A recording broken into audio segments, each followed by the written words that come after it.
Oh my God.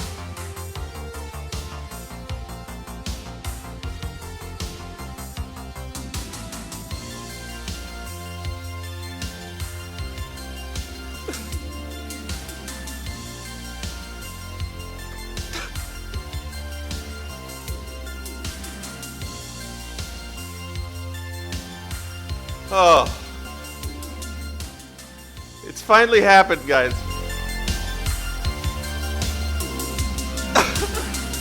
Finally doing this podcast. Finally. Man, I've been screwing around so much with every other thing on the planet. Every other thing on the planet. When the whole time, everybody knew what really needed to be happening. I need to be making a podcast. And this is the podcast. This is the podcast. And of course, I don't have a name for the podcast. And that's the kind of podcast this is. This is the Untitled Jordan Podcast. And this is the first podcast. Thank you very much for joining me, if you're joining me at all.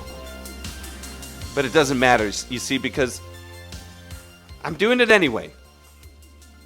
I'm doing it anyway amidst every other goddamn thing that I've done. And there's been a lot of things I've been doing. And that's half of what this is really about. It's really about what I'm doing. Because I'm not your average bear. I'm not your average Joe Blow on the street there. I'm making moves, I'm doing things, I'm doing all kinds of things, all kinds of crazy, weird stuff. I have businesses, I have YouTube channels, useless videos, important videos. I'm coming up with a electronic device, for crying out loud. I'm in a new country every 3 months. Never know where I'm going a month later. And I make it all work. I do it somehow. I make all of this stuff happen. I make it all work. Through all the fear, all the doubt, all the BS, everything. I make it work. And, you know, everything's always changing, but somehow I've managed to keep it together. I managed to keep this ship afloat. Somehow, some way. No, no, no. This is something I have earned. Don't you forget. So, I'm kind of here to talk about that stuff. I'm kind of here to do something that has to do with something, and I'm kind of here to do something that has to do with nothing.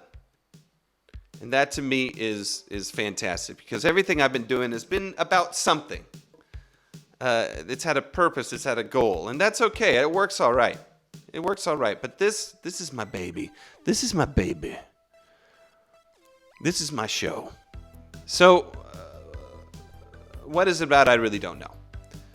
But it definitely is about me and what the hell's going on with my life. And there's always something going on with my life. That is for dang sure. Oh my God. But yeah, no, I mean, it's not just going to be talking to the camera. It's not just going to be me like rambling like I'm doing right now. I'm nervous. I'm very nervous, guys, I have to say.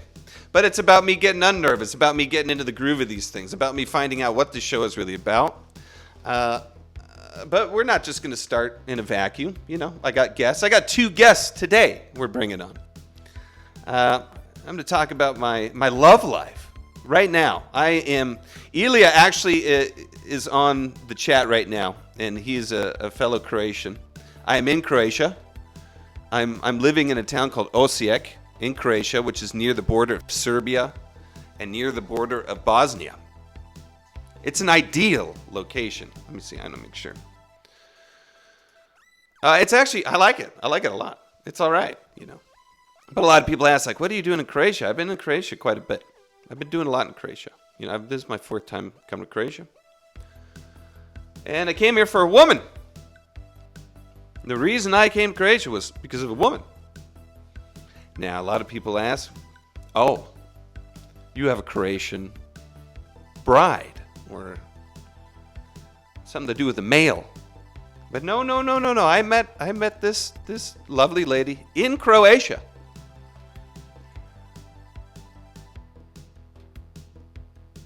But I'm going to be honest with you. We're going through some tough times right now.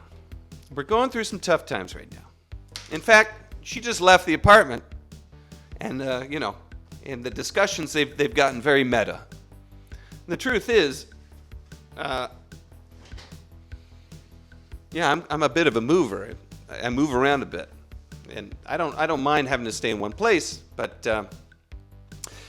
she's definitely not a mover. So there's a lot of logistics that we got to work out with this stuff. A lot of logistics. It's been rough. Been real rough. And, but here I am.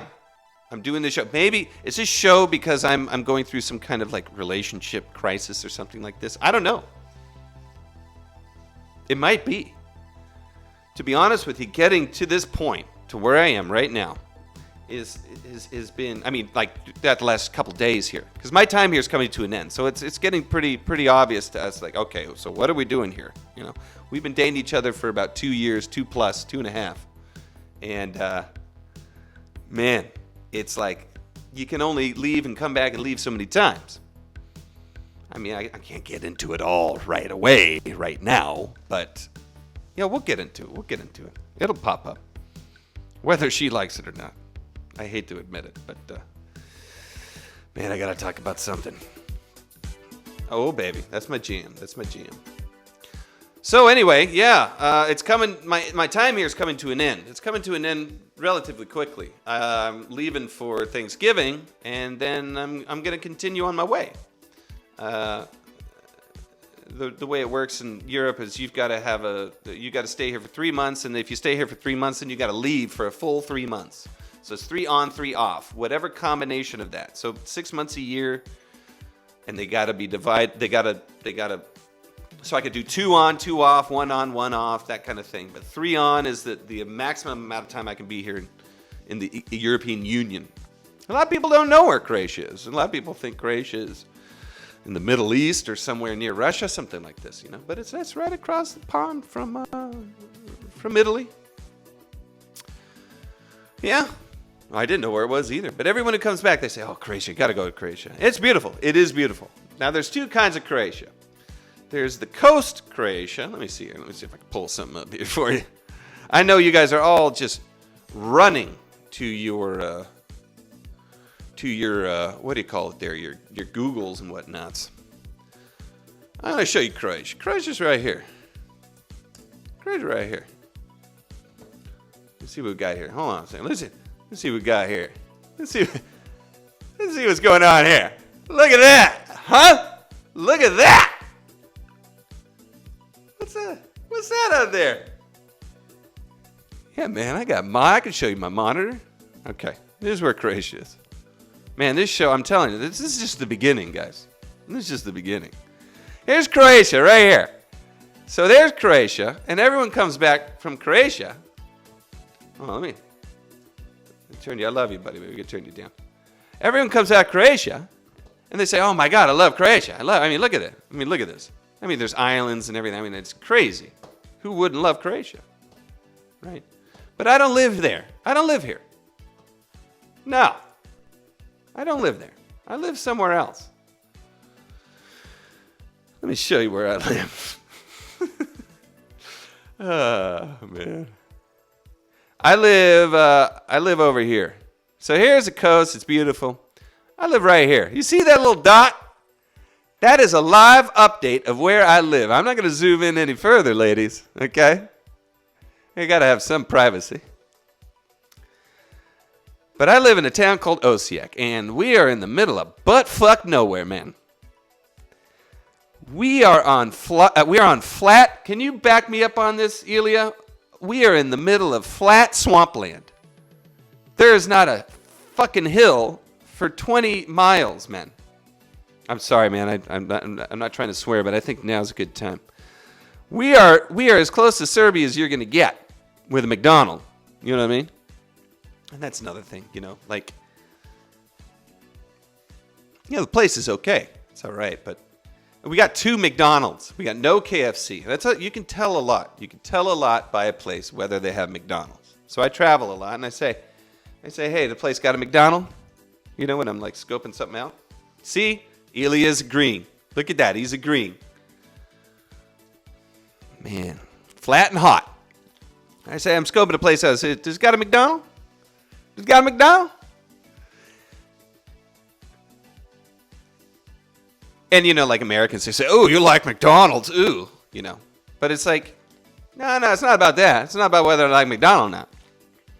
If you know they have McDonald's, you learn a lot about the area. Like, if they have, paved roads, if they got more than, 500 people, they might have a movie theater if they got a McDonald's. You learn a lot. Is it in the country? Is it a city? All this kind of stuff. Flat and hot, just like home, baby. Jeremiah Saint, the patron saint of the Palm Springs area.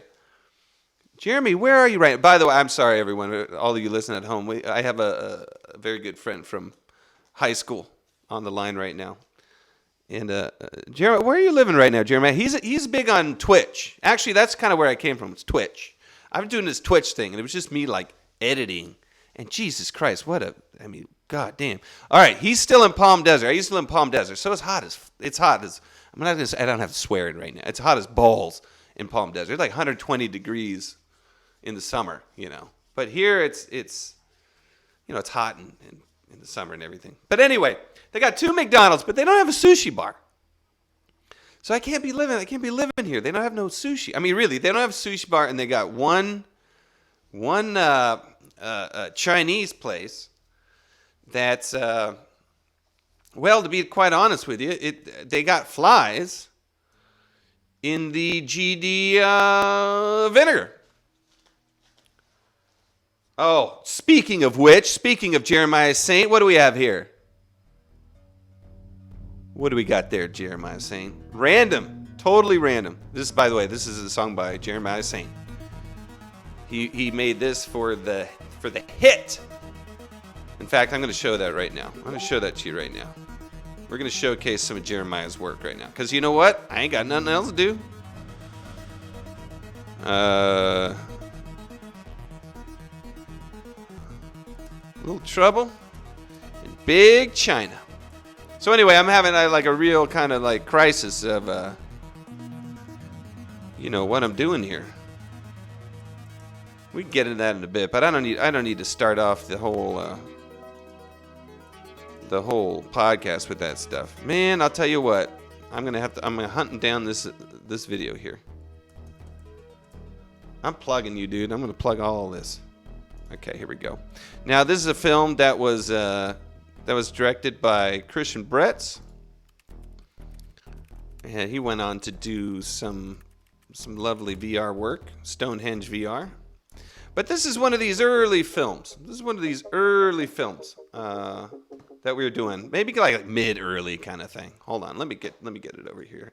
Mid-early kind of thing. But it's good, and it features the lovely Jeremiah Saint's music. Every time I'm doing a video, it seems I'm pitching Jeremiah Saint. But that's okay by me. Okay, let's take this away.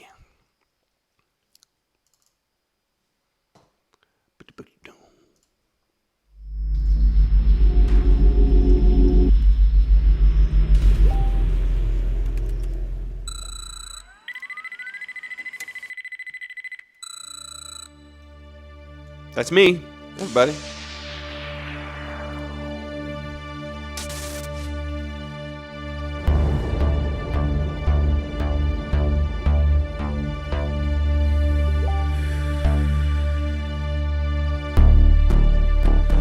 These all look really good. How much for everything? $83. It's an amazing deal. Sold.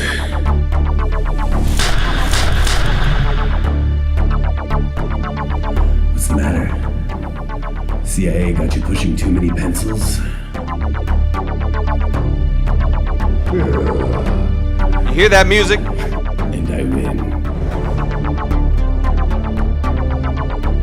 My part's coming up. Come in, get out. It's as simple as that. Jordan, your reign of terror has come to an end. Prepare to die.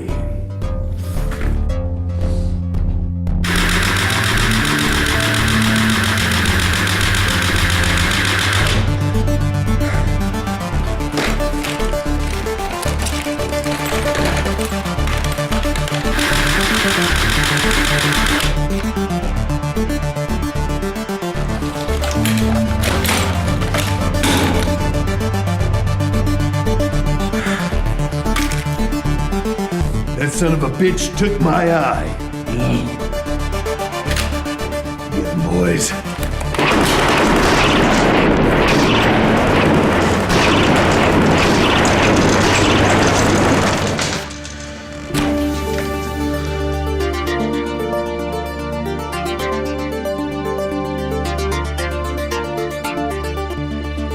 Okay, so I'm gonna go over it one more time.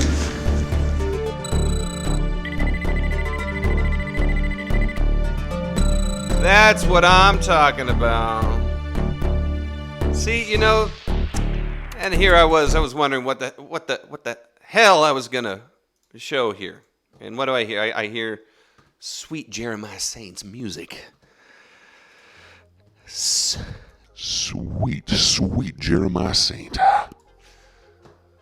Man, that was a good one. I like that one. I miss doing those videos. I miss doing those kinds of things, They call me up and they say, hey, we're going to do this video. Why don't you show up and you're going to be a mob boss or something.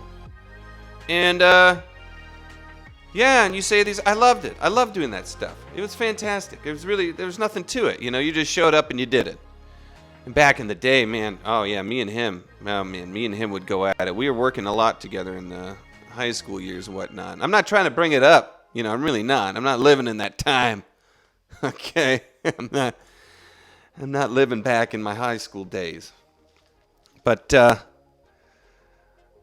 was a disaster. But this later period, when I would just show up and do stuff, that was great, We were all working together real nice. It was good. I miss those days, Speaking of which, a lot of you may be wondering, what's going on with my videos? What's going on with these, travel docs and everything I got going? And, it's a fair question. I can't blame you for asking that question. And the answer is, I'm still doing them. They're still coming out. I got all the footage. Everything is pretty well organized. And I'm hacking away. I've also got another show that I started doing because frankly I got just sick of doing this travel project stuff. But I will show you some of the travel project as well. I want to show that to you because I think it's important. I think it's important that everyone knows what's going on here and where the inspiration for this show came from, But I want to show a little bit of that. I won't show too much, just the beginning. I know everyone's seen it, but this is for all the people that just really, really care about who I am. And, all the newbies, you know what I mean? So, let's get that going here. Here we go. Ding, ding, ding, ding, ding, ding. It's Christmas time at the O'Leary house, and everyone is filled with a deep joy. That's my mom, my cat. But Jordan is distracted. Something lies heavy on his mind. A longing. A desire for adventure. A desire to dare do the things that people just don't do. And he knows that if anyone can do it, it's him. Jordan will challenge himself with a feat that no man has ever completed in the history of time. 12,000 miles of open road on the Pan American Highway, starting in Seattle all the way to the tip of South America. And he'll do it while living in his Nissan Frontier pickup truck. Ladies and gentlemen, get ready for... Still don't know what to call the show because I haven't had time to think of a bad... That title look familiar? Something so important, you've got to let it flow. It has to come naturally, otherwise it builds... Yeah, this might just work. Oh! Yeah, this might Well, it it kind of didn't work, to be honest with you. I rode my ass down there, and I was slinging that camera every 3 steps, and I got down.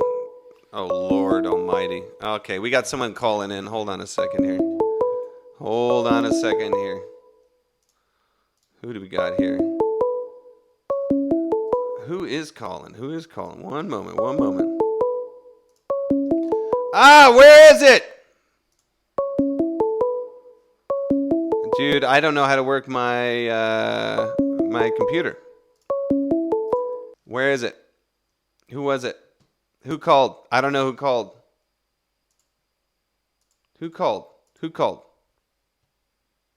Damn it, who called? That might have been my friend. Was that you? I'm on a Windows system, and I don't. I'm all thumbs. You know what I mean?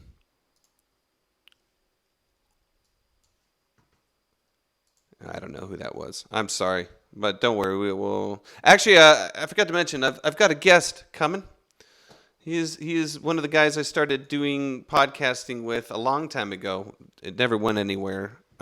We only did about 3 episodes, but I really liked it. And he's one of the most interesting people I've ever met in my life. His name is Lewis, and he'll be coming in about 10 minutes, something like this.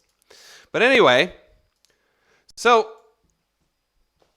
I had my camera out, and I was filming every damn thing. It took me 2 weeks just to leave America, and then I got into Mexico, and it took me a week and a half to install this, and then I had to go here and then crossing over here, and like every step of the way I had the damn camera out, and I was filming every damn thing. Who the hell was calling me? And he just called. Did you just call me? No. God, I don't know who called me. And so it started driving me nuts. It started driving me crazy.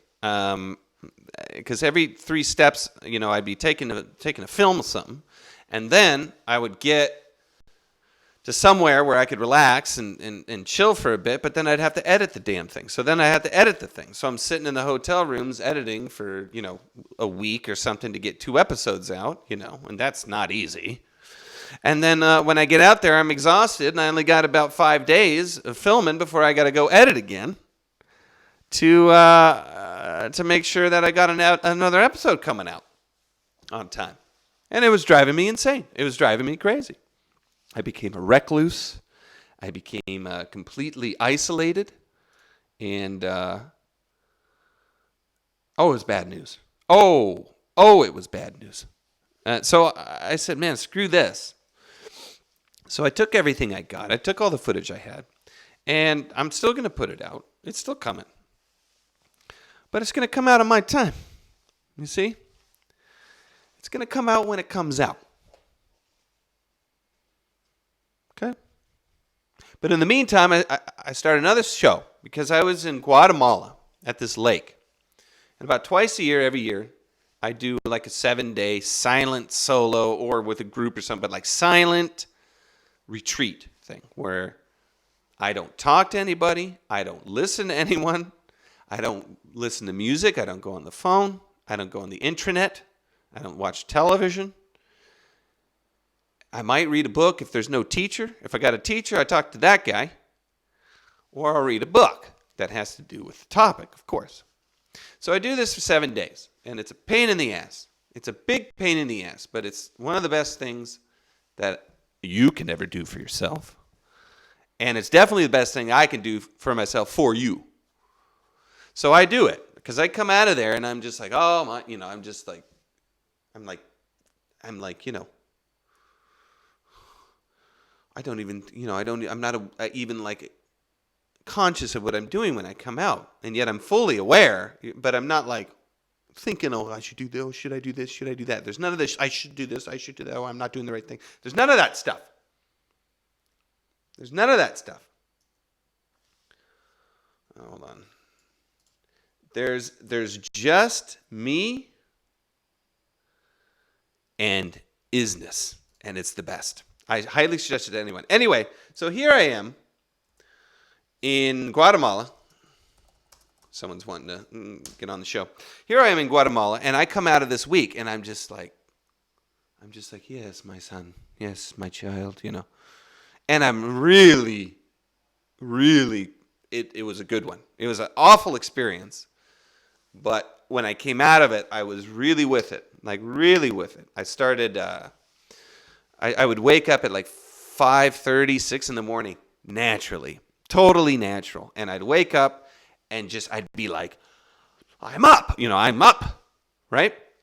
And I would get up and I'd have all this energy. It'd be 5:30, 6:30, 6 in the morning.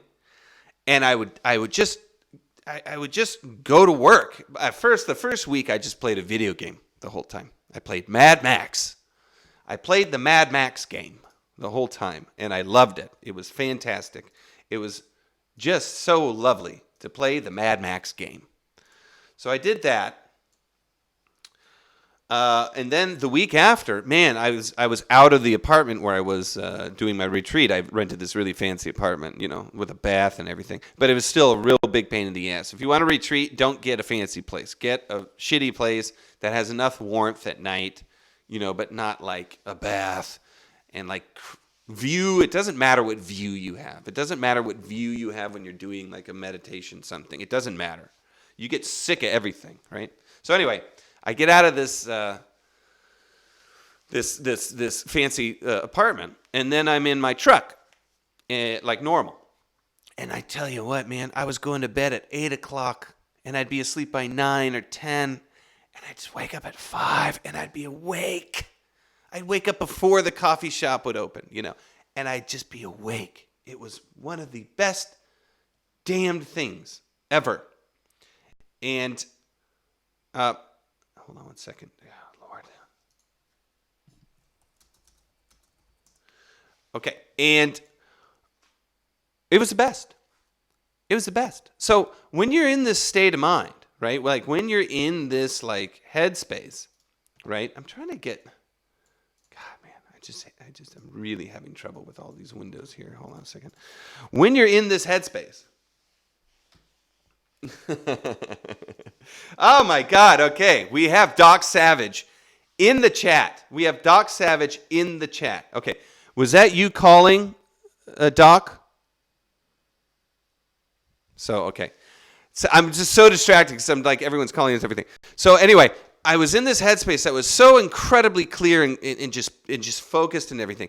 I thought, man, I don't want to do this damn travel show, so I won't. And I didn't. But I thought, man, what is it about this travel show that it's because it's the same thing over and over again. It's the same thing over and over again. There's a temple. There's a pyramid. There's a river. There's another border. Now I'm getting pulled over again by the cops. Blah, blah, blah, blah, blah. It's the same damn thing, and it's driving me crazy. So I thought what I need is to make a show that is new and fresh every time. So I came up with Teach Me, Damn It. I came up with about 6 or 7 episodes I could do right there. An expert teaches me how to do something. And then this expert, I ask all the expert questions and things like this. How to change oil, how to throw a knife, how to make a knife. Something like this. Yes, something easy, something difficult. And then I do it. So that means every damn time I got something new. We only got to film for like a couple hours if it's a smaller episode. And then I only got to edit a couple hours, and then I'm done. And that's it. That was the formula, and that seems to be working. So I've got those coming as well. I've got this damn thing. I've got the Twitch thing. I don't know so much about. It's just too much. I've got the Untitled Travel Project, which will come out slowly, and I've got Teach Me, Damn It. So that's kind of what's on my plate right now, and this electronic device that I got going. So you're asking me what happens with the videos? Yes, I'm getting to the point. God damn it, they're coming. They're coming. And that's the best I can do for you. They're coming. Teach Me Damn It's going to be one a week. I'm going to get that out every week on this channel. We just got done with a beer episode. A freaking beer episode. I learned how to make beer. It's fantastic. In fact, let me see if I could... well, okay. But I digress a little bit as well. Because one of our guests that we have today, he goes by the name of Doc Savage. And I met this guy in Guatemala while I was on my incredible high. My incredible high. He is actually in the chat right now as Diamond Dog. He has no mic yet, so we won't be able to talk to him today, unfortunately. But I did meet him, and I did want to show a little piece of that of that video that we had him in. And Doc, you haven't seen this before, so I think this will be very interesting for you to see. I'm very excited for you to see it. So let's get Doc Savage in there, and we will show a bit of the chili episode. I'm not gonna give it all away because it's not, it's not released yet. But I'm gonna show you a little chili episode here. A little chili episode here. Let's do this. Okay. And then we're going to call our guest, Lewis, my buddy Lewis. Lewis, I'm coming. Don't worry. Lag. Oh, I hate lag. There should be no lag. That sucks. No, that's the beer episode. Chili. So, here's me making this chili and happy as hell. And I got to show you who Doc Savage is right now. We're going to see if we can test this thing. But I don't know. I'm not really the judge. Man, there's no one here who can verify the chilies. Unless...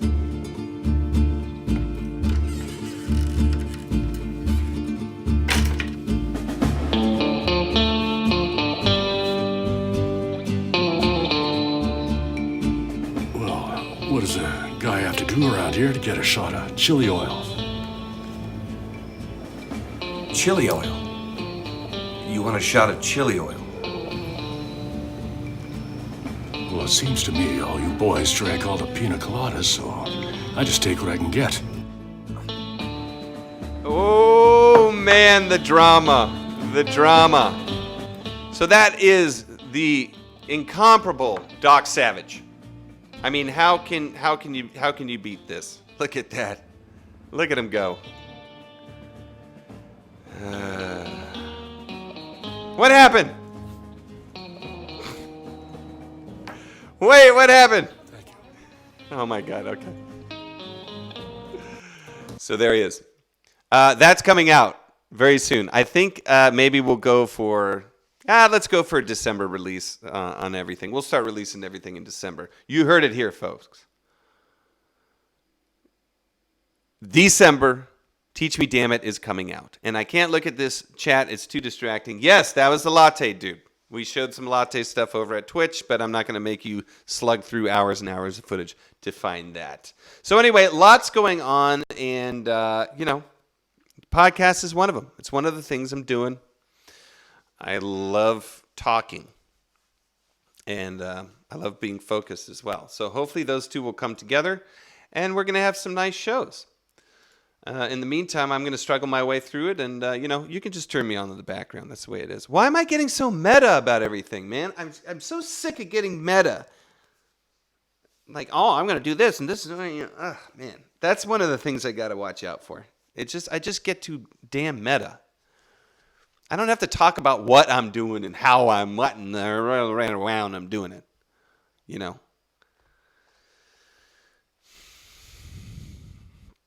Anyway, I want to give this guy a call. He's a buddy of mine. Like I said, we were banging around the...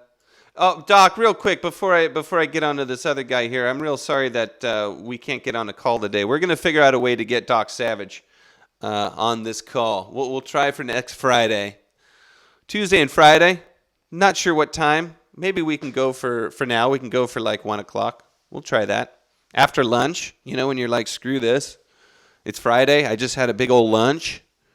We could do 1 o'clock. We'll do 1 o'clock. We'll try that.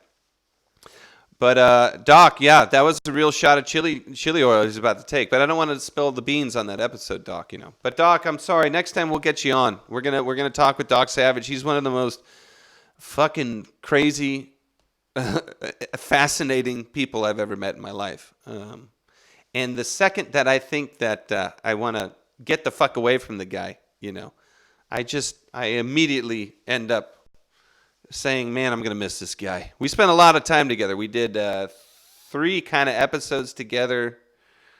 He did two co-starring episodes and then 2 more. One was cooking meat underground and the other was how to find meteors in the desert. And he is the expert of both, as you will see. They're both pretty epic as well. So, yeah, he was on the latte episode as well.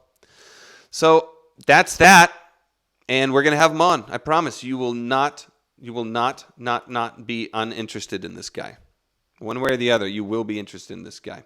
Now, Lewis is, Lewis, is there a way you can send me that, or you can get that clip ready? Like some good moments of Yammering Lou featuring Gavin, Yammering Rue with Gavin featuring Jordan or whatever it was, Moonhead. Man, I'll tell you what, some funny stuff. But anyway, this guy he's interesting as well, and he's got a lot going on in the podcast realm as well. So, let's hear what he's got to say.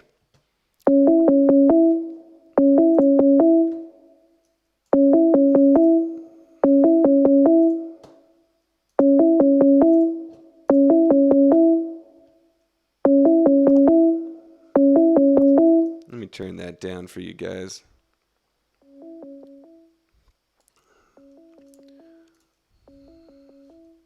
Oh, he's cheesing out on me. I don't think he's cheesing out, but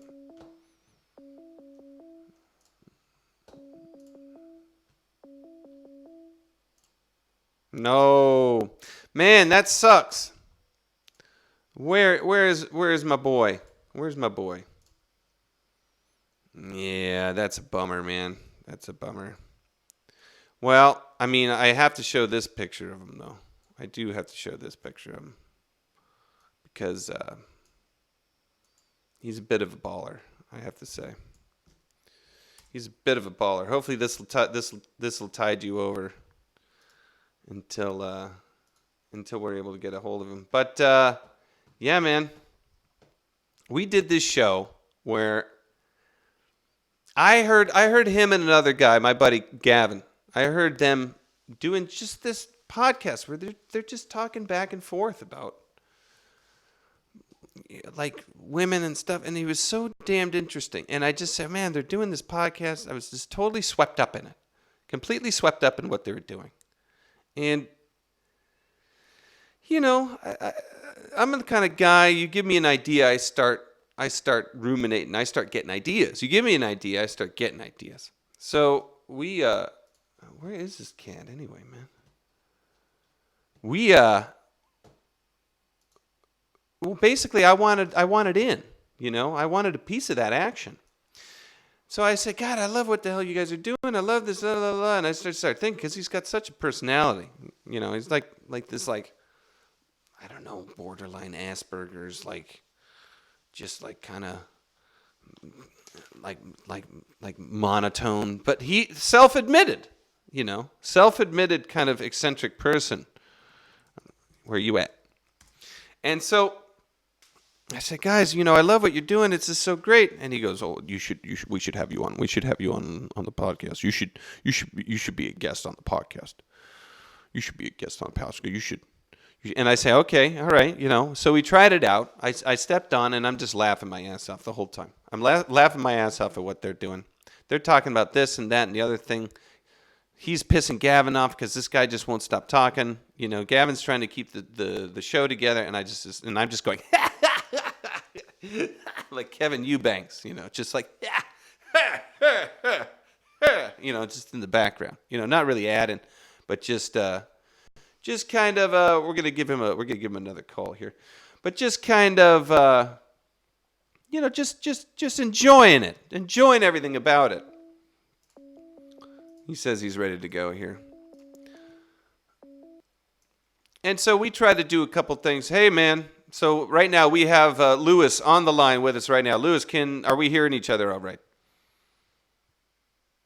Yes. I just had to turn your thing off because I was getting like a double message because it was like a teeny bit delayed when I'm hearing on your. All right. Hey, folks, we have our first delay. We have our first echo in the damned No, live broadcast. I'm not on the spectrum. I don't have autism. I guess I'm different than the average person, but it's not autism. I never Not that said there's autism.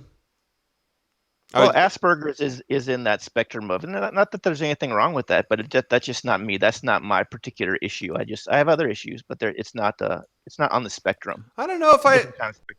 I don't know if I referred to it as an issue. I don't. It's a whatever issue it is. It's a lovable issue. You know. Never meant to imply you had an issue. You're just a very fascinating person. Well, I've got issues. No question about that, but it's just not. I just want to be more accurate in describing what makes me kind of ill compared to other people. And I mean that in like mental. I mean like in a nice kind of like quirky, not like extreme mental illness, but just like mild. Like I just say ill. I refer to just general mild quirks and things like that. Maybe in some cases they're not really that mild, but. So I mean, do you remember when we were just starting out on that Yammering Lou show? Yammering Lou. Is it you prefer to call me called? Let's try this again, folks. Do you prefer I call you Yammering Lou? Ladies and gentlemen, Yammering Lou. Oh, it doesn't matter to me. Yeah, there hasn't been much. I mean, I still have the Facebook page, but there hasn't been much Yammering Lou activity. But it amuses me that I came up with that name, and it is accurate because I do yammer. It hasn't really. So the show never caught on. No, I mean once you and Gavin would stop doing the show, then I do try to do some shows on my own, but it just wasn't the same. So yeah, I never could quite. But yeah, I miss doing them. So like. Well, you're working on other stuff right now, though. You're. I mean, the thing is, it was entertaining. Like, we had problems trying to figure out how to get people to start listening. You know, like everything. But it was entertaining. I will tell you that. People I did get to listen to it. They were entertained. So you're an entertaining guy. Well, thanks. Yeah, I mean, I thought there was some, but I just learned. You know, I think I was too. What's the word, like just too all over the place at the beginning. I think I've kind of mellowed or just got a little better at like that was the first time I ever done podcasts, so I was like up at like 11. I was more like, hey, what's going on, blah, blah, blah, blah, you know, just like it was just too much, but it was fun. But I kind of learned, I think if I were doing that show again, I would take it down a few notches, I think, at times. Well, I mean, not to get into the specifics of, what brought it all down and whatnot, multiple times, I might add. No. I look back with nostalgia and just a warm place in my heart. Really, really, really, really. And that's what keeps good, yeah. drawing me back to you, That's why you keep fooling me again and again. No, I mean, yeah, you have a lot. I mean, you're much more emotional and a man of feelings than I am. I'm more like lower on that. So yeah, you had. I mean, I know there were some hard feelings how it ended, but I'm glad that now it's like, yeah, I think I always look back on them as fondly. It was fun. I don't have any regrets. I thought it was fun. It didn't continue, but it was a great experience. I think if you ask Gavin, he enjoyed it. Do you think Gavin is sensitive too? You mean sensitive about talking about the? No, I don't know. I think he just was tired of. No. But do you think he was sensitive in the same way that I was in the sense that whatever was happening I think that was too overwhelming? I think you were. I think it bugged you a lot more than him that it ended. Yeah, I didn't want it to end. I didn't want it to end. I think I was definitely trying to push it in a certain direction, eventually. Where before I was sitting back and laughing. But man, I just saw the potential. I just saw so much potential there, with you and your ways, and your dating life and whatnot. How is the dating going, by the way? I still, it's kind of, I guess it's like anybody else. It's kind of, can be kind of frustrating. I try to go on, I go on Tinder. I had a couple dates like earlier in the year. So I think like a lot of people, that's the same thing. I do it for a while and then I get sick of it and then I come back to it. I think pretty typical experience of online dating, I think. When's the last date you had? think it was in like February. I had like two online dates, and then yeah, I haven't had any since then. Do you mind if I ask you how they went? Oh, they were fine. I mean, nice women, but it was just like a one date. Yeah, most of the dates I have they're fun dates, but they don't. A lot of times they don't go any further than that, and sometimes they go a little bit further, and then I'll figure out a way to sabotage it if I can, like after like 2 or 3 dates. That's kind of what. That's something I'm also working on. You know, like not sabotaging things when I do well with the ladies. Okay. It's something I could try out, I guess. Do you think you sabotaged your last date? No, not those. Those just yeah, the women just weren't feeling all my flavor, as I would say it. Not every lady's gonna. I think the part of the problem is that I'm referring to me as the ladies. So that's part of the problem. I should probably just call them actual women, but I don't mean anything by that. It's just like a term that probably just sounds stupid or whatever. I don't know. Well, I think these days everyone's pretty careful about anything that they say. No, I don't think there's anything offensive by calling them the ladies. I think it just sounds stupid to the ladies. I don't know. I don't know. It all It's probably the depends. way I say it. I mean, I'm perfectly capable of saying things that sound stupid by calling them the women too. It's more the delivery, maybe. I don't know.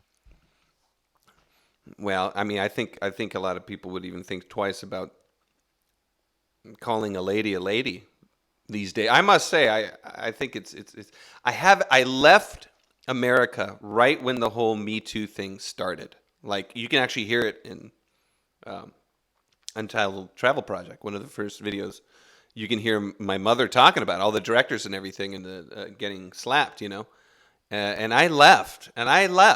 So I really have not been back since that. And it really, tell me, man, like, do you feel like it's really taken a huge turn, and are people acting differently in the States with the whole Me Too thing? Because I honestly, I just don't know. I think it's definitely changed what you see in the media. It just brought more attention, which is a good thing, to that issue of, sexual assault or sexual harassment. It brought more attention to that. So yeah, I think I'm sure I think I don't really, I always feel stupid talking about it because I'm not really even like, at the moment, I'm not even like actively dating or at all. So, and I don't have a lot, that much experience in the world of, romance or all that. So I always kind of feel stupid talking about these things, because like I always figure, like, what great wisdom am I going to bring to it? Probably none.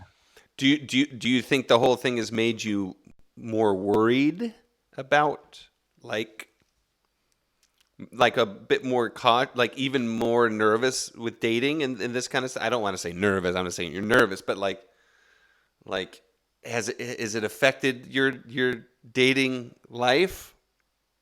No, I don't think that's had any. I don't think that's not. No, that's not really that's not something that's really issue. It's just more of just my own.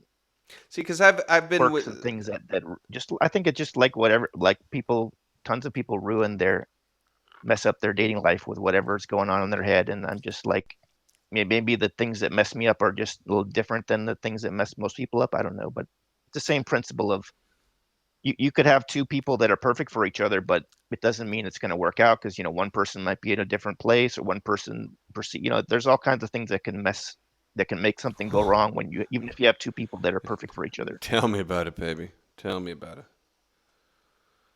Yeah, but that's all in theory, because I haven't experienced like where I have some like super perfect relationship. It's weird. I think a lot of people these days are getting busted for like, a lot of people are just, they're jerks. They're total jerks,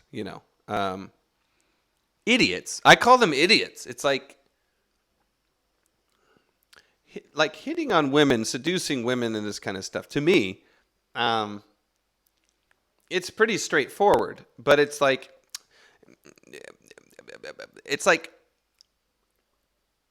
the only thing you can really do is be an idiot and like lose out on it, and fail. If you're famous and rich and all this stuff, man, you really don't need to be acting that the way they are, that these guys, this high intimidation, high pressure, and just kind of using your power and things like this. You're just kind of being an idiot. But however, I think a lot of people who are just idiots with dating and stating intention and things like this, and they're doing the wrong thing with women, like maybe being a little too pushy or a little too they're idiots, but it's just like, dude, people have been that way forever. And these guys getting busted and things like this, even guys in relationships who are getting busted because, they're keeping their girls from seeing male friends of theirs and things like this, just private stuff. But the point I'm getting to is, eventually here, is when you are out there dating and you're not an idiot and you are able to read the woman and understand, yes, I've screwed up a million times, trust me, but when you really are able to read the situation and women and things like this, I find that taking these teeny little risks is all part of it, taking these teeny little, just going for the flirt a little bit there, getting a little dangerous, nothing over the line, but just your heart's pounding when you say, certain things, but you got to be reading the situation correctly. And I think there's people that just don't know how to read the situation correctly. They say the wrong thing and it's just awkward. Yeah, you screwed up here, bucko. Move right along, please. That's the proper for thing. me, that's just never Me Too or no Me Too. That's just never been, because I've always, in terms of that, I've always been pretty passive and cautious. So that's never whenever these the first kiss or whatever, that stuff is for me, I'm just pretty I'm not very aggressive. I do that in when I kind of know it's pretty sure that the woman's going to be okay. I think even sometimes I'll even and I always feel lame doing it, but that's where maybe the Me Too, I think, screws up some guys. You think, am I supposed to even ask permission to to kiss? But the thing is, there's no, some women will say that's lame. Other women want you. So sometimes I will do that, but I think, it can be a little confusing for guys, but in general, I'm pretty unaggressive, so I kind of go with the flow of what I sense the woman is going to, be into, I guess. If that makes any sense. Can we talk? But I don't have much experience, so I always preface that with why would somebody listen to my to me on that, because I don't have any good insight on that, or even any insight, or I don't have even bad insight. I can just theorize about it and saying, well, I think if a guy would do this and that, and then yeah. So can I talk about your exercise? Yeah, sure. Dude, what's been going on with you, man? You've been losing weight like crazy. Yeah, I think I lost about 40 pounds this year. I've been working out and trying to diet over the years. This year, I just took it more seriously, and so I've just been a lot more disciplined about it. Yeah. And just sticking to it. What are you doing? What is it? What are you doing? I have a calorie count that I try to stick with. And I don't recommend my diet to people because it's not what you would think. I'm trying to eat healthier, but mainly I still eat tons of garbage. I just eat less of it. I just eat instead of eating 3,000 calories of McDonald's and Jack in the Box and Wiener Schnitzel, I eat about 1,700 calories of it. Wiener Schnitzel? You got a Wiener Schnitzel? I just had some dogs a little while ago. You know what's funny? A Schnitzel here in Europe is not a hot dog at all. Well, what is it? It's a flat piece of meat with breading on it, like a milanesa, like a chicken fried steak. That's a Schnitzel. I just know that they have through dogs. And through. Yeah, exactly. In wieners and hot dogs basically came from Germany too, but a Schnitzel in Germany, in Switzerland, It's a goddamn chicken fried steak. Can you believe that? Yeah, so to finish what I was just you wanted to know what I just do that, and I lift weights 3 days a week, and I go on the treadmill 3 days a week, and so that I lose about like a pound or so a week, and I just keep doing that week after week, and it adds up. No way. So you do the treadmill? Yep, I go to the treadmill for about 40 minutes. I put like like a hill. I slowly raise the hill up as I get in better shape. Are you walking or are you running? No, I walk. I like maybe I guess I call it like a fast walk, about 3.5 miles an You're hour. kidding me. So you're lowering the junk you eat, and you're just doing a fast walk for 40 minutes on a treadmill, and you've lost 40 pounds. How long? Since January. Okay. Yeah, there's no. I don't believe in these gimmicks and everything, and I know some people would think that's just a terrible diet. Like you can't lose weight eating McDonald's and everything, but yeah, you actually can. It's mostly calories. That's really what they can write all these BS books about diet, but it's mainly if you eat less calories and you exercise more, you're going to lose weight, even if it's garbage. I was in the an apartment in Guatemala doing my doing my retreat for a week, and every day one of the things I would do is exercise. So one day I would do swimming for 20 minutes or running for 20 minutes, or I would walk for 4 hours. And I'm telling you, man, that walk was amazing.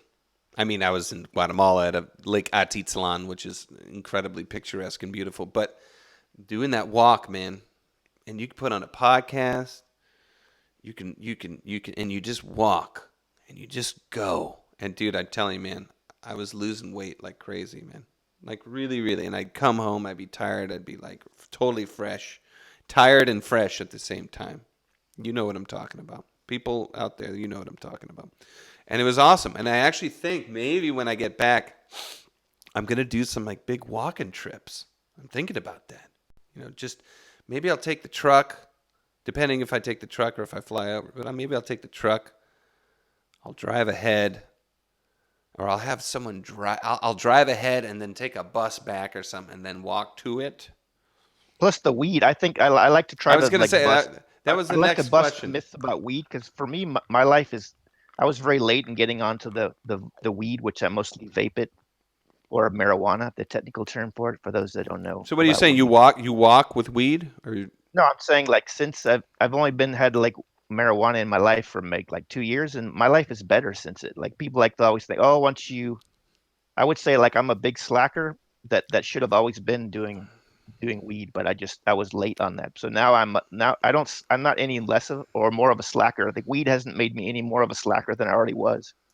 But it's nice to just at the end of the day I can like relax and it helps me go to bed, and it's just a nice. It's mainly I mainly just do it at night before I go to bed or something. It's just nice to be able to kind of relax or get like a little bit baked or whatever, and it's definitely made my life better.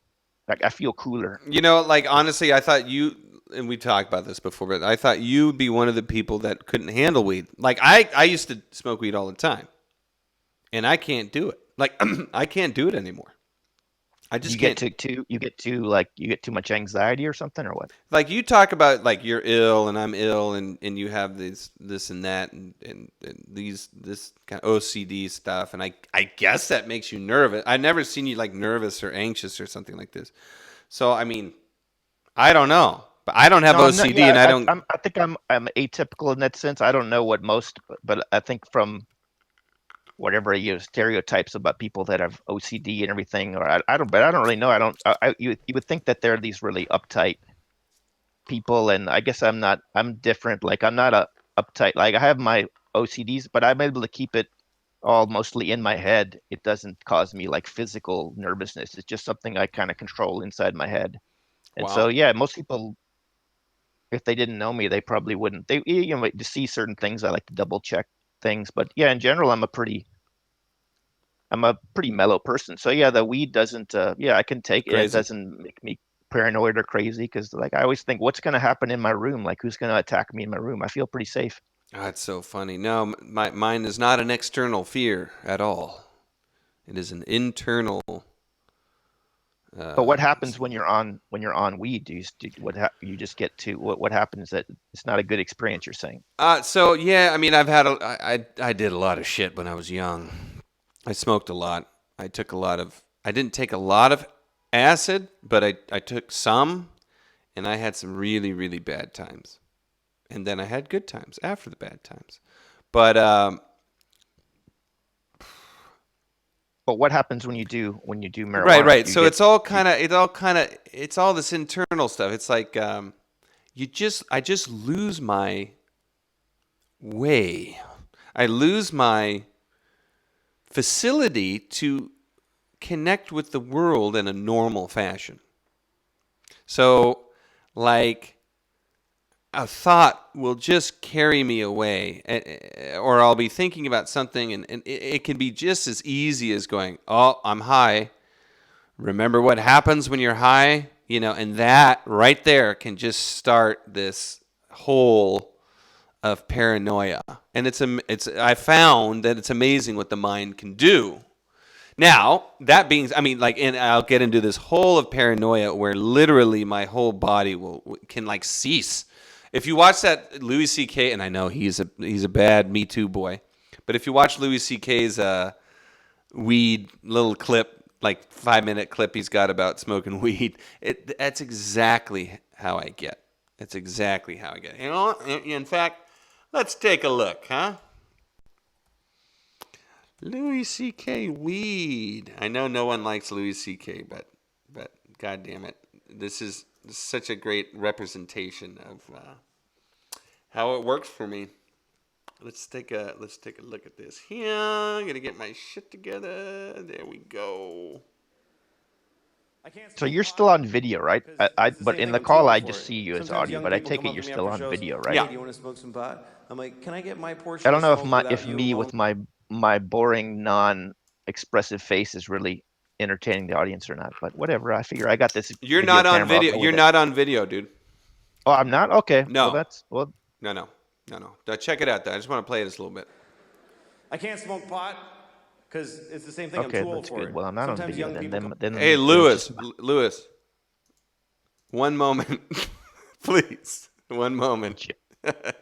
This is live internet radio. We have to now you're dead air. I accidentally put you on. You're on now. Look how svelte he is, everybody. Now you're on video. Now I'm on video. Now that was an accident. But look how svelte he. Look how much. Oh, you're so taut. That body, really. Can you pull your shirt around you? Can we take a look at you? Just kind of pull your shirt. This is all you're gonna get. Yeah, that's for the premium Jordans thing. You can have like the full shirtless pics of me. We'll get that paywall. No, I don't want you to take off your shirt. I just want you to kind of pull it around your torso. Just pull it so we can kind of see where you're at.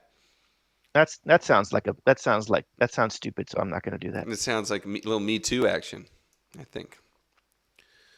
But I'm almost there. I think about 183. I think my goal is about 170. I feel like my face finally looks more normal. Like for me, my face just gets very fat. Even if I would say my face gets, even when I'm 220, it looks like I'm 350 based on my face. You're beautiful, man. I think you look beautiful. Check it out, dude. I'm gonna play this clip real quick, Lou, and I'm gonna ask you. I'm gonna mute your mic. Because you like to talk, so I'm gonna mute you up. I like to talk too, dude. Don't get me wrong. I can't see anything though. All I see is your avatar and the little sound. I don't. I'll see share my video. screen. I'll share the screen. Okay, I'm gonna share the screen. Okay. Here we go. All right, ladies and gentlemen, Louis C.K. describing exactly how I feel when I smoke weed. I can't smoke pot because it's the same thing. I'm too old for it. Sometimes young people come up to me after shows. Hey, do you want to smoke some pot? I'm like, can I get my portion to smoke without you alone later? Because I don't want to stand in a parking lot with some 20-year-olds. Last time I got high, I was in Kansas City, and I got high because I was in Kansas City, and it was shitty. So after the show, so these kids that worked at the club, they're like, "You want to smoke some pot?" And I'm like, "Yes." So I'm standing in a parking lot with these kids, like 20 years old, and we're smoking a joint. And I'm taking huge hits because I had no idea. I didn't know they'd been working on this shit like it's the cure for cancer. I didn't understand the fucking technology that's gone into making pot so powerful. Because when I was a kid, you could just smoke a joint for a while. It's so true. Now you take 2 hits. Yeah, and I can't hear it though, so I don't insane. know. I don't know really what's going on It's there. not doable anymore. And I was taking big hits, like big 1970s jean jacket bad company hits. Here come the jesters, 1, 2, 3. It's all part of my fantasy. And I'm like, yeah. And even the kid with the wooden hole of no ear, the absence of flesh in his ear with wood, I don't know what that is. Even he was like, "That you should be careful, that's a lot of pot. That's very strong marijuana." Yeah, I'm fine. Running with the devil! Just fucking, and in about 10 seconds, everything just and I'm like, oh shit. This is an ordeal now. I'm not gonna feel okay for a very long time.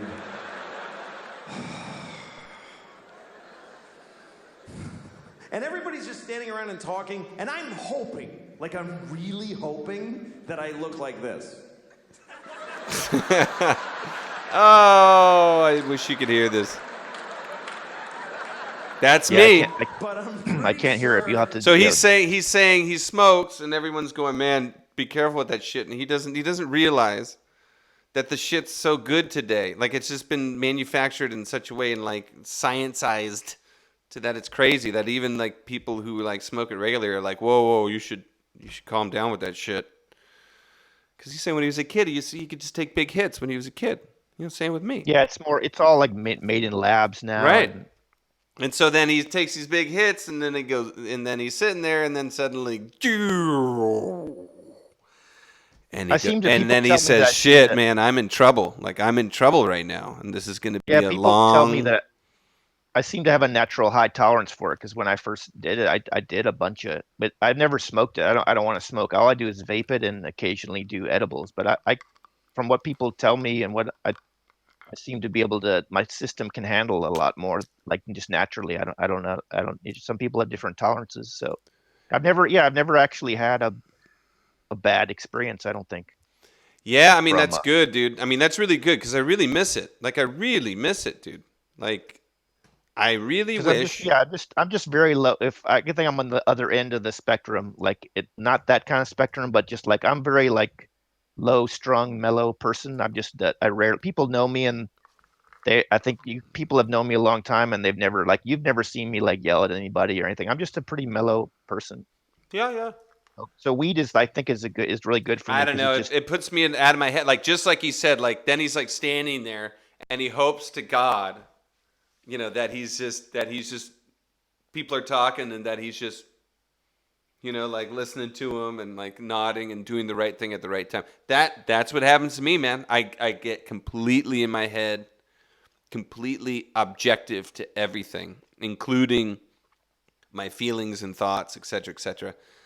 Except it's the bad objective. Like, honestly, if I get objective about my thoughts and feelings and I consciously am doing that, it's actually very good. It's extremely, like, it's freeing. I disidentify with my thoughts and feelings, and then they just flitter away, and I'm completely free. Like, it's amazing. Like, this is what happens at the end of these retreats and things like this. But something about this is, like, it's just terrifying. I don't know. It's crazy. And I go into this hole. And it's just like, I just need to get the hell out of here and go home. Was it indica or sativa? Which kind? I mean, I don't know. I don't really know because I think sativa is not good for me. I think indica is okay. Sativa is more like will rile you up, and the indica is supposed to like mellow people out more. Mm-hmm. And that's what I want. But I don't know. Sounds like, yeah, you need the. I can do both, and it doesn't. I actually don't even notice. I think there's a lot of hype. I think it's. I have to. I hate to say it, but I think it's crazy. kind of a hype thing. I don't think it's. For me, I don't notice a huge. I mean, there is a difference, but I think what these people are saying, like, oh, this is a slight hybrid of this and that. I don't think I can pick up the. I will like say the, this. this is I a will little say this. different See, I than didn't that. know. Yeah, White Widow and all this. Like, I honestly, there was one weed that really did live up to its name. It was called Creeper Bud, and I was on acid, and I had to have. It was 4th of July. I was in high school. I was on acid, and I had to go to a job interview as a valet parker the next morning after 4th of July and on acid, smoking weed all night long, all day. It's like the fuel for acid, you know. And we smoked this Creeper Bud, and they say, "Oh yeah, this stuff gets you high, and then later you get high again." And I'm thinking, man, that's bullshit. Like that's just weed shit. That's just weed people fucking this, that, and the other thing. The only thing I'd ever noticed is that chronic is crazy, hardcore chronic. It's just a bigger high, and swag is just kind of dumb. That's the only thing. But this Creeper Bud, anyway, I smoke it, and then I've got to go do this interview as a valet with a head full of acid coming down, you know, and I'm just kind of coming down off of this Creeper Bud. So I get dressed, I get in the car, I get driven over there by people, you know, at the party. And I show up again. I'm still pretty much high on acid. And I get to the place, and this is a big hotel. Jeremiah, you know this place. Starts with an E, but that's it. And I get in there, and they have me wait in this giant, you know, lobby, huge lobby. And I'm waiting to have my interview on the morning after 4th of July. And the Creeper Bud hits me again. And I swear to God, I got high again. I actually got high on the way over. Like on the way over, I'm like, dude, I'm high again. You know, like, I mean, I was also on acid, but smoking, right? This is smoking, not edibles, right? This is smoking. Yeah. The edibles back then. There was no like edibles back then. Like you put weed on a cracker and put it in the microwave. That was an edible, you know. But anyway, you're not supposed to type it, Jeremiah Saint. All right, anyway. So I get it. I get in there, and I'm sitting there, and they make me wait for like 15 minutes, and I'm on acid. I got a head full of acid, and I'm totally freaking out. I'm starting to think, oh my God, I'm on acid. I'm like, I got to have this interview now. This is crazy, you know. And I'm just freaking out, and I'm seeing stuff twist and everything like this. And they finally call me in, and I'm just fucking nervous, out of my mind. I'm out of my mind nervous. And I sit down, and thank you, Jeremiah Saint. And I sit there. The guy comes in, sits down. He looks across at me, and I'm just thinking, oh my God, how the hell am I gonna like communicate with this guy? Like I'm out of my mind, totally out of my mind. It was mostly the weed. I was coming down off acid. It was mostly this weed, and the guy. He looks at me, and I swear to God, this is the most ingenious first question to ask somebody at a job interview who's a teenager who's going to be driving vehicles. The first question he asked me was, so what are you doing right now? And I swear to God, man, he asked me that question, and I said, oh my God, fuck, oh shit, he knows.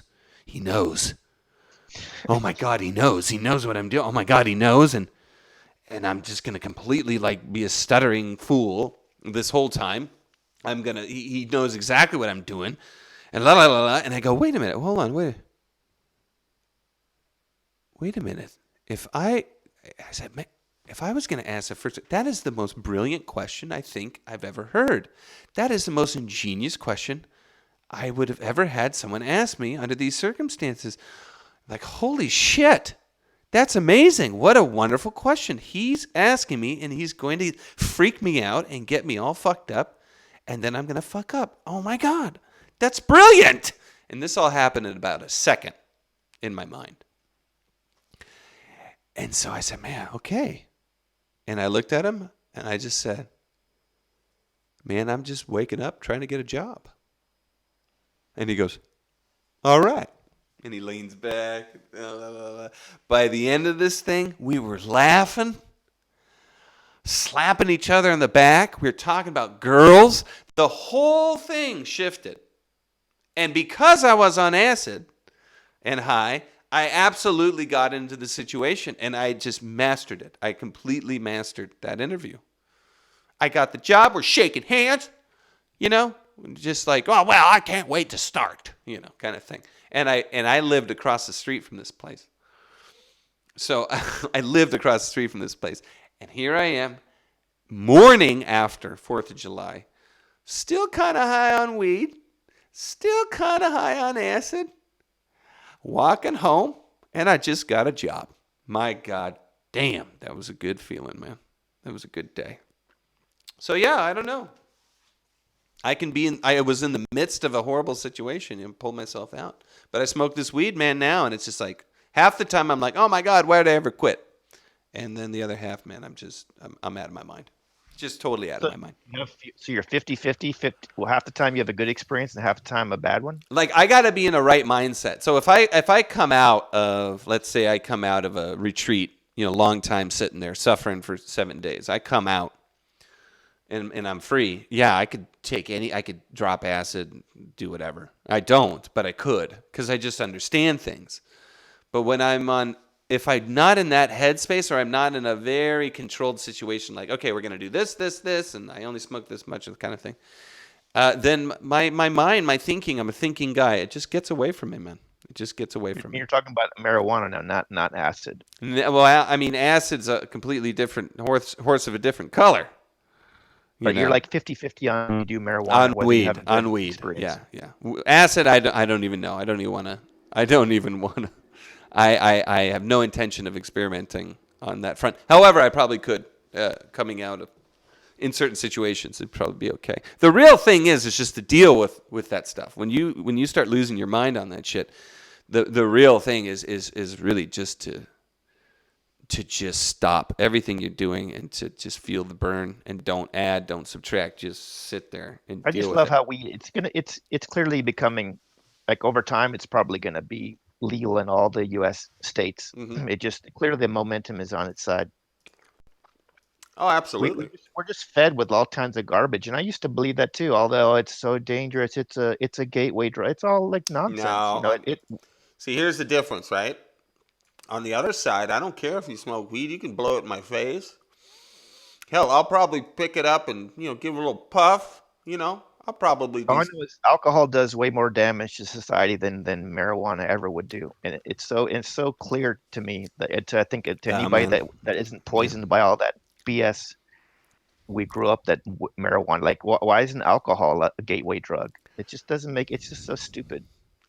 But I'm glad that's moving towards, California's recreational now, Nevada's recreational, and I think the majority of states are at least medical. So it's clearly moving into full legalization. Yeah, I'll be honest. I mean, I have nothing wrong with marijuana being legal and this and that. To be honest with you, though, like, I used to be a stoner. I know what it is. And then I got out of being a stoner. And now when I meet stoners, I think stoners as friends to hang out with, it's fine. But, man, stoners are kind of a pain in the ass, dude. Like dating a stoner, like, something about when they don't have that weed, man. And I was the same way. When I didn't have weed, stoners don't have weed. They get cranky. They're cranky and they're like short, irritable, and they're just kind of judgmental and everything. And they got to have that weed. I'm definitely not. You're not. You are not. I'm not any of those things. But then again, I always do have my weed. I'm not like without. If I want to take weed, I can take weed. So I'm not really without it. But if I don't do it for some days, it's no big deal. Yeah, wreck cocaine as well, man. I mean, you do a little cocaine. I'm just into the. All I need is my weed. I've talked to a number of because I'm the kind of person that's curious about. I talked to a bunch of different people, and I said, well, when you didn't do it, did you have like withdrawal reactions when you couldn't do it for a while? And almost all of them were saying like, no, not really. So even that is like you can't drink alcohol like all the time and then just quit. You're gonna have a bad time of it. But marijuana is just like psychologically addictive. It's not physically. Well, I mean, listen, when I quit, I mean, I smoke at least 3 times a day. I mean, I'd say at least twice a day, but at least 2-3 times a day, 4 times a day. And I was smoking dumb shit too, like swag, I love it. By the way, I'll smoke that today. I'll smoke swag today. But I would smoke I would smoke my ass off, and then I would quit. And dude, when I quit, and I did it like twice until I finally quit for good because I just didn't enjoy it anymore. It's the best way to quit, by the way. When I quit, no, there's some physical things, dude. I mean, I got to be honest. I wouldn't be hungry. I couldn't sleep, and I was extremely irritable. And it lasted about a week. Like I couldn't sleep. Well, that's what I hear. The common things are those. Yeah, but you're not like it's not like for like heroin. Yeah, but don't say it's a no physical addiction, and just because you're not throwing up in a bucket and shitting at the same time and shivering and like seeing ghosts and stuff. There's a physical addiction there. Like people get irritated as hell when they're on it. And they kind of suck when they're off it, and they kind of suck when they're off it. More psychological because it's like you're depending on that to calm you down, and now it's gone. So, but for me, that's not the way I use it. Well, I'm already okay. calm, and so I just like it's just for me. It's just like, well, I feel like getting high, but it's not like I'm doing it because if I don't do it, then I'm going to be unhappy. I just feel like getting high, but I'm already as probably relaxed as almost anybody. I'm not talking about you. I'm talking about other people for sure. Like especially like if you date someone who like kind of drinks and smokes and like smokes weed all the time and they're not smoking, man, they suck. They really suck. Like it's just like I had this beautiful, beautiful, beautiful, beautiful woman who lived in LA. And God, man, I got a little obsessed with her. In fact, it's a decent situation where I realized I couldn't get obsessed with women anymore. But I mean, we were doing okay, but she smoked all the time. But when she wasn't high, I just had no idea what the hell was up with her, man. And she was just very quiet, very just like, and it sucked. And that's but when she was high, when she was high, dude, with her. She was just loving and funny and thought I was funny, which always floats my boat. And total opposite. And it's just like, you don't have to be a moron to see that there's a difference. I mean, it's clear as day. It's as clear as the beard on my face. It's as clear as the beard on my cheek. This is like a new frontier that I've seen. I listen to podcasts. There's some company that's interesting. Maybe you interested in it. It's they make marijuana with like more CBD in it, which is the one. It's the one that counteracts I like this. THC. I like this. Yeah. And they make stuff that's like you can like they make it specialized. And what they do is they try to strain out all the bad effects and just have mild good effects. So they'll have stuff that's exactly. apart. Yeah. No, the CBD is a natural counteractive to the psychotic chemicals in the THC or the psychotic reaction to the THC. Take it if you're too high from THC, you could take some CBD and it'll calm you down. Honestly, I hate to say this, but I would experiment with that because, dude, I liked smoking weed. I liked it. I really enjoyed it. I haven't tried the CBD. I haven't tried, but yeah, I'm interested to see what it feels like. I think it supposedly makes you more relaxed, but you don't get that high feeling. I just think that you're fine. You haven't opened up Pandora's box. You know what I mean? And it's kind of like once you open that, but Jeremiah Saint knows what I'm talking about. Once you open up that box, man, it's hard to close it. And that weed, baby, it just plunges me into that K-hole, man, that W hole. Yeah, even mom knows that I'm on weed, but she's okay with it because she doesn't see me. I'm not flipping out or anything, or running down the stairs and going like, "Mom, I'm fucking high on weed." I don't. Yeah, that's stuff you do when you're drunk, not on weed. I never drunk. Like I've been on Ambien before, and I've texted people nonsense and called people like that. I've bought things like when I'm on Ambien, like, but that doesn't happen at all for me on weed. I know what I'm doing. I would not get up and be like, I'm high as fuck. Like it just, that's just not for me. That's not what it's like. Yeah. Well, I don't know. Yeah, man. Is this a good segue since we're talking about drugs, even though this is it's a legal drug in California? Is this a good segue to talk about Miami Advice? Well, yeah. Yeah. We're getting on some time here. I'm wondering what you're doing today. I mean, like you always talk about projects. You always talk about doing stuff. You know. And now I got a microphone in my face and my iPhone recording here. We got plans to start recording it. The friend that I'm doing it with, we got plans to start recording it this weekend.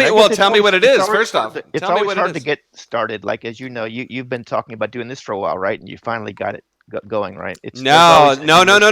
This was last week. Okay. I said, okay, I'm going to do this now because I was doing other stuff and it was just like, fuck this.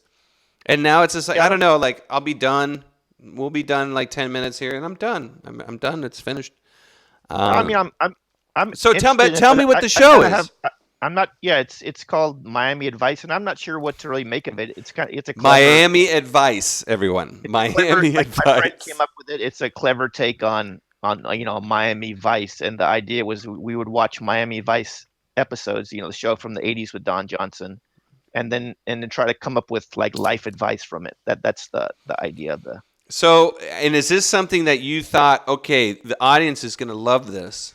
Or... No, I don't. I don't know. That's what I mean. I like the idea, and I love doing podcasts, so I'm into it. But I'll admit, I'm myself skeptical whether this will resonate with people, because people that this is before people's time. People in their 30s and even early 40s probably don't know what the hell Miami Vice is.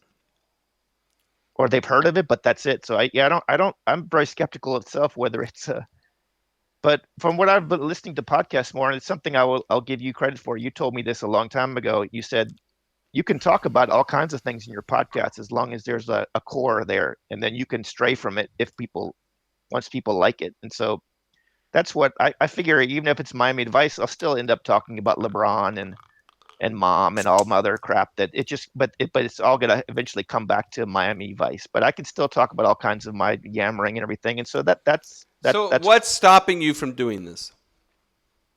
No, nothing. We're like I said, we actually plan to record an episode this weekend.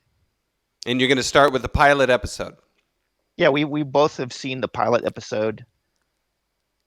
And I don't even, like I say, I'm not doing a good job of. I'm doing the opposite of selling the show right now, because I'm telling you, like, I'm very skeptical. I'm not even sure myself if I'm like a big fan of the show Miami Vice. But there's something really raw. There's something really raw and rugged about that show. It's Michael Mann.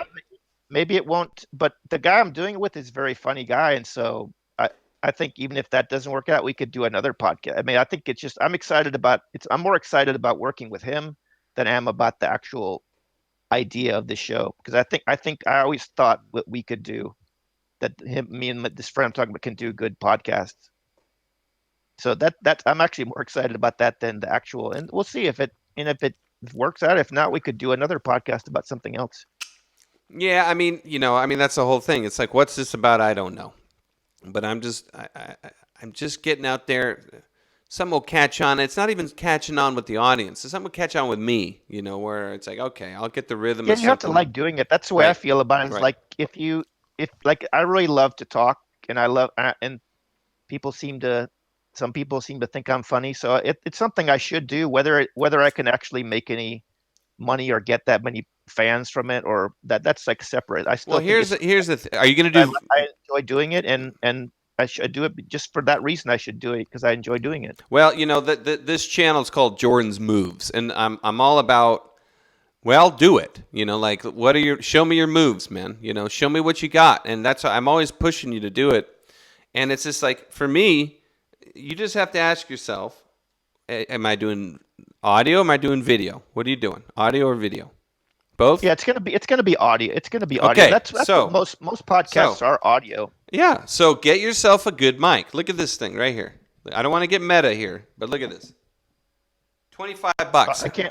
I can't see for whatever reason because the way it is. I can't see your video anymore. I only see me. Let me I think you have it on let me screen sharing. let me share my screen with you. But let's listen. This thing I'm about to show you. Just listen to me here. This thing I'm about to show you is $25. Hold on. What do I got to do here? Share my. I'm sharing the wrong screen here. I'm gonna share this screen here. Let me show you. There you go. So this mic, right? Can you see my screen now? Yep. Okay, this microphone right here. $25. How does it sound to you? Does it sound okay?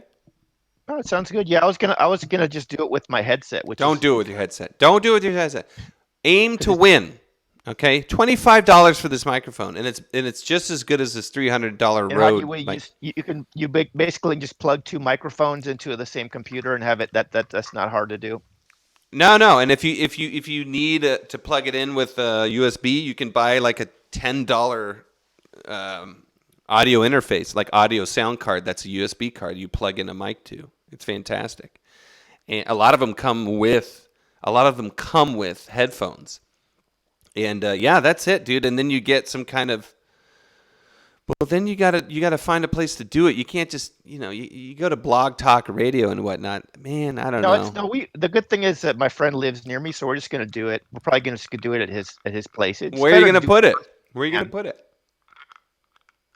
I mean, we'll just stand up I guess we can just even if we don't have mics on this first show, we'll just use headsets and we'll get to mics. Where are you gonna put it though? Where are you gonna broadcast? We'll just plug it into his computer, I would think. No. YouTube or Twitch or what are you gonna do? I think I'll do it on. What I heard is what I've been reading up is that Lisbon is like the best place to host a podcast, and then you just have to. I'm not going to try to do it live because for me, I don't think I have enough people to. Lisbon. It's hard enough for me to get people to listen at all. But so podcasts generally are not live. You got to do it live, man. Got to do it. You got to do it live. I like the energy of live, but I think I'm just fooling myself. I'm not going to get enough live viewers to make it worth it. Well, but that's the thing. You do a live show, and then you'll still have viewers, just like you do an upload show. Anyway, I mean, I could, but yeah, I don't know. We'll see. But the main thing is just to record it and then you put it out there on Lisbon, and they have pretty good. They have like a premium version. I think it's like $10 bucks. Dude, I'm telling you, man, you in the premium version of these blog websites, man. Oh no, this is more. This isn't as bad as I was paying like $99 a month to try to get more Blog Talk. God, that was bad. Yeah, I got excited. Most people, I got too excited. I was sharing with everybody. Everybody has to hear my yammering, and of course, nobody cares. And no, I mean it's good that you had the. It's good that you had the energy, about it. But that's what got us all tied up in the first place. Was like, how do we get people to listen? But now I think I realize how, because now I've been.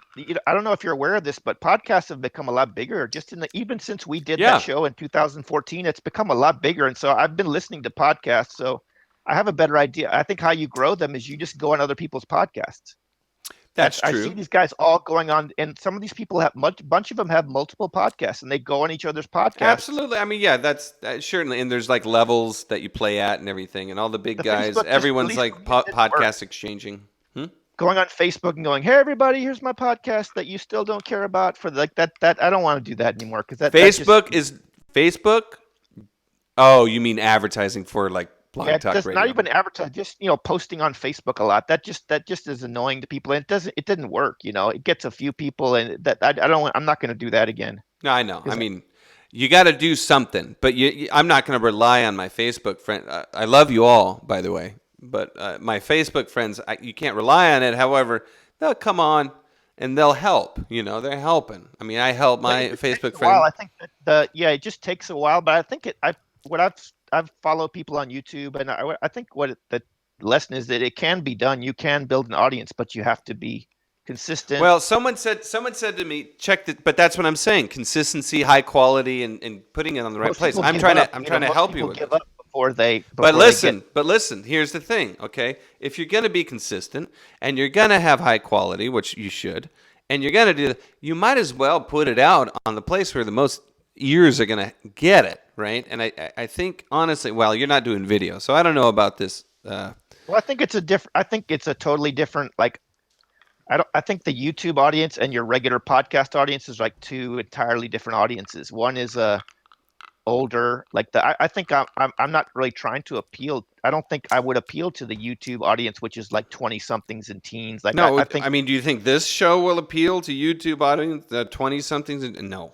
No. yeah. So that's what I'm saying. So YouTube is just like I don't think that you should think like YouTube is probably not going to be the primary vehicle of you getting the listens. It's the putting it out on iTunes or whatever you do, and then just trying to go on other people's podcasts and slowly Well, word of mouth. I think word of mouth. here's the no. Listen to this. It's not about getting people organically on YouTube.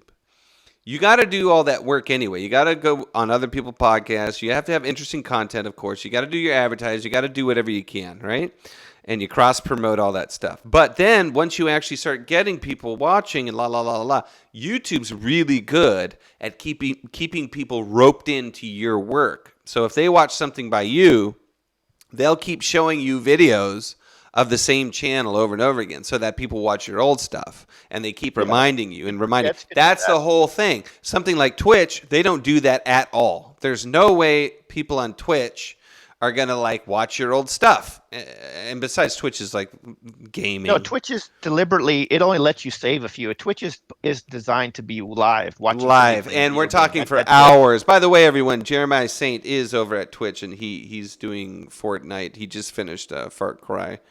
And he's bringing them in. He's always got viewers. Every time I'm looking, he's got viewers. I know all on there. about Twitch because I'm into Civilization 6 and I'm in a league and we have players that will stream their matches on Twitch. And Civilization is not really that. It's not the best game to put on Twitch because it's a slow-paced game. But we still have people that will watch them because they're just really into the game. They want to learn how to play better from the top players. Ladies and gentlemen, Doc Savage is suggesting that the audience watch a classic sci-fi film. He is a huge fan and connoisseur of classic sci-fi, much to my disdain, unless I'm in the mood, of course. Who's not in the mood sometimes for some classic sci-fi? But Mesa of Lost Women, and don't forget the. Oh, I say it was behind the scenes. It's a behind the scenes of our trip that we did. He's being allegorical. Our trip that we did in the zone of silence in Mexico that we were out looking for meteorites. What an adventure. What an adventure. We'll show you some clips of that. I'll show you some clips of that next Friday. We'll show you a little bit of that. My biggest regret is that I didn't wear my new Lakers LeBron jersey because it is all about LeBron. Well, listen, we're cross-promoting now, so that means that you've got to start this show, Lou. You've got to do this, man. I'm just tired of asking for it, you know? Well, if people want to, I guess the place that if somebody heard this and is like, oh my fucking God, I've got to hear that guy, that weird guy show. They can find me on Yammering Lou and leave a message, or I can give them the details about how to find the show. On Facebook. Next time we talk, do me a favor. Get together some clips from Yammering Lou from our old days here. Some good ones, but of course, not like an hour long, something, but like. Yeah, I had that highlight just show. Just a good 5 minutes. I made that highlight show, but I thought, it's cool to list the people, but it's not a good promotional vehicle because it's just like going through clip to clip, and it's just probably a big mess for somebody to listen to. No, just try to get us one or two gems. You know what I mean? That would be perfect. Like the one where I'm talking about how you're talking about how I can stare at women doing yoga and wherever. Get that one. Get that one. And they'll be like, whatever. You can eat your cheese while you're staring at them doing yoga. Well, again, we're trying to help Lou, successfully woo a woman. Well, which he's done, but he just doesn't. He doesn't pull the trigger. Better, though, but I was already like I want the audience to know that since we did that the show in the early 2014s. I am better with the ladies, but I was so bad then that even being better is still makes me pretty bad with the ladies. But I am a lot better. I'm less awkward. I just I'm don't definitely think. less awkward. Can I ask you a question about personal pleasure? I can't guarantee that I'm going to answer it. But How often?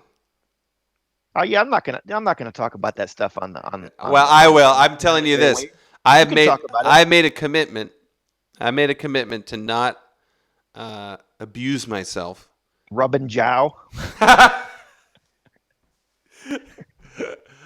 Oh, I completely forgot about that. Does that actually translate into that? Did you ever get a literal translation of this? I've looked it up. I can't find. I can't tell that story now, but I promise not to abuse myself until after Thanksgiving. So far, so good. That was yesterday. How about you? I will say that the marijuana often makes me more randy. I'll share that. But that's getting up on that jow, huh? Rub jow. Was that in China? I got it. I guess I got to tell us that. So I was in China, and we were at a spa in China. I think it was Beijing. Oh, and anyway, in the bathhouse, the male side of things, man, it's just all these naked Chinese running around, and there's just slabs of concrete, and they throw you on it, and they're just dumping water all over, and they're massaging you, and they're chopping your back and rubbing you with sand and everything. And these guys, the masseuse guys, they're in their Speedos, and everyone else is just naked, And yeah, I'm in the tub, and of course, like everything in China that's translated makes no sense at all. And I'm in the tub, I'm in the hot tub, and I just see these signs like kind of littered every now and again at every tub. There's a bunch of tubs out there, and it says "No rubbing jow." It has little Chinese symbols, and then it says "No rubbing jow." And you're not positive, but you're pretty sure what it's referring to. I mean, and China's like that, where it's just like they're a bit more literal. They're a bit less. They're a bit less embarrassed about things, and I personally believed it meant don't rub jow. This is like all men. It wasn't like it all wasn't men. All men. So, rubbing jow. So no rubbing jow till after Thanksgiving. And don't eat your mom's diet cake or whatever, like with the fat-free story. Cake. Yeah. Don't eat her fat-free cake. See, when I did a little weed with you guys in Vegas. That was liquid weed. Yeah. Liquid weed. I did just that little teeny bit, dude. And it threw me off. But I think it's mostly because I've hungover. See, when I get hungover, too, I lose my mind as well. Like, everything's all messed up. But anyway, yeah, we can't talk about that. We were there right when Nevada went recreational. We were there that first week that it went recreational. Yeah, we went. We saw that was a red letter day. But I couldn't get my vape. They didn't have a vape pen. They just had something that was all messy that you had to plug in. And I was like, oh, I'll make a mess of that. I'm not going to do that. So I just got the liquid weed. And you drank that, yeah, from the can, right?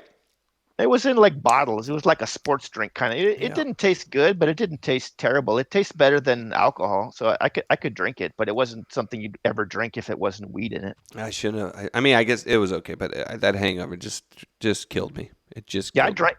It's like just to compare, I drank a lot more than you did, and for me, I was just like, yeah, whatever, a little bit. But yeah, you're more sensitive to it. Well, yeah, I mean, like I say, I think it was the hangover. Anyway, Lou, I got to tell you, it's been a pleasure. Thank you for being the first guest on the show. Well, I'm honored to be your first guest, and I wish you all the best of luck in this. I'll happy to come back in the future. Absolutely. I want to see you get on that show, man.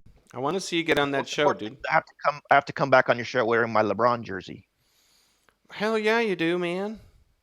That's exactly what I was thinking. That's exactly what was on my mind just now. And so if somebody's thinking I've got to know what that guy with the Peyton Manning shirt jersey is doing, then you can come to Yammering Lou, and that's how people can contact me. It's 2 words, Yammering and Lou on Yeah. Facebook. So everyone, Yammering Lou. I like your moves, buddy. Very nice.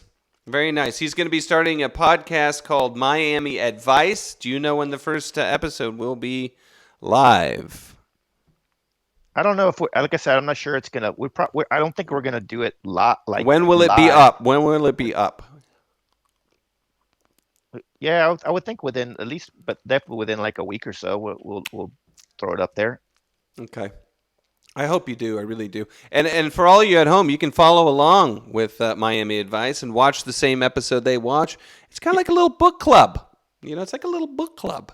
Yeah, you can watch it on. I just go out to NBC.com and they have all the old shows. Oh, they do. Yeah, NBC.com and you will find it. And if you're in Europe, which I am, get yourself a VNP. Get yourself a VNP, and you can connect to the United States and, watch NBC and Netflix and all that stuff. Lou, thank you very much. I hope to have you again. And, thank you, my friend. Good luck with the show. Hey, thank you. Thanks for having me on. All right, my friend. And there he goes.